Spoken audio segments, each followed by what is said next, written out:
দর্শক, মানিকগঞ্জে জমে উঠেছে ত্রয়োদশ জাতীয় সংসদ নির্বাচনী প্রচারণা। প্রতিটি দলের প্রার্থীরা নানা প্রতিশ্রুতি দিয়ে ভোটারদের দ্বারে দ্বারে ভোট প্রার্থনা করছেন। বিস্তারিত জানাতে মানিকগঞ্জ ৩ আসন থেকে সরাসরি যুক্ত হচ্ছেন প্রতিনিধি মোহাম্মদ সুজন খন্দকার। সুজন, মানিকগঞ্জ ৩ আসনের একটু খবর জানাবেন, নির্বাচনী প্রচারণা সেখানে কতটা জমে উঠেছে? আমি এই মুহূর্তে রয়েছি মানিকগঞ্জ ৩ আসনে।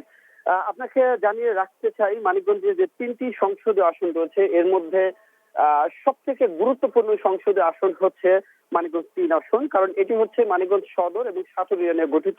এই আসনে মোট ৯ জন প্রার্থী কিন্তু ত্রয়োদশ জাতীয় সংসদ নির্বাচনে কিন্তু প্রতিদ্বন্দ্বিতা করছেন। এর মধ্যে বিএনপির হেভিওয়েট প্রার্থী আফরোজা খানম রিতা এবং এর সাথে রয়েছে আরো ৮ জন কিন্তু স্বতন্ত্র প্রার্থী।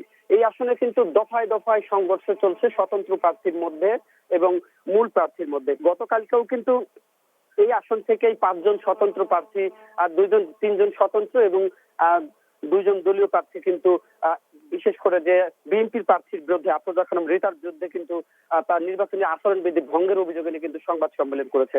আমি এখন যেই প্রার্থীর এখানে রয়েছি উনি হচ্ছে আতাউর রহমান আতা, যিনি আপনি জানেন যে এর আগে যখন রিটার্নিং কর্মকর্তার কার্যালয়ে ওনার গায়ে কিন্তু হাত তোলা হয়েছিল, ওনাকে শারীরিকভাবে নির্যাতন করা হয়েছিল, যে ভিডিওটা কিন্তু সামাজিক যোগাযোগ মাধ্যমে ভাইরাল হয়েছে। উনি মূলত অনেকগুলো অভিযোগ ত্রয়োদশ জাতীয় সংসদ নির্বাচনকে কেন্দ্র করে করছেন। আমরা একটু ওনার কাছ থেকে এটা জানতে চাইবো, আসলে কি বলবেন বলেন।